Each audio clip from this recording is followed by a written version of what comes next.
ఉద్యోగుల ఆరోగ్య పథకం ప్రారంభం నేడు. ఉద్యోగుల ఆరోగ్య పథకంకి రాష్ట్ర ప్రభుత్వం శుక్రవారం శ్రీకారం చుట్టనుంది.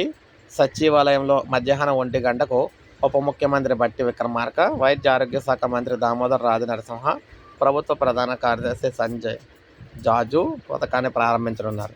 వాస్తవానికి ఈహెచ్ఎస్ను ఈ నెల 15న ప్రారంభించాలని భావించిన అనివార్య కారణాల వల్ల వాయిదా పడింది.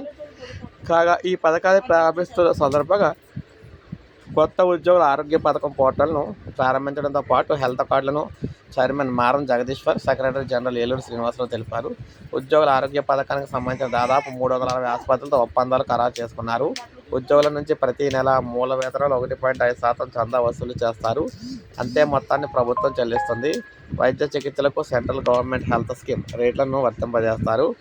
మరోవైపు ఎంప్లాయీస్ హెల్త్ కేర్ ట్రస్ట్ ద్వారా పథకం అమలుకు అనుమతినిస్తూ రాష్ట్ర ప్రభుత్వ ప్రధాన కార్యదర్శి గారు అయితే జీవో విడుదల చేశారనమాట. సో ఏది ఏమైనా మొత్తంగా ఈరోజు స్టార్ట్ అవుతుంది ఉద్యోగ పెన్షనర్లు అందరికీ కూడా.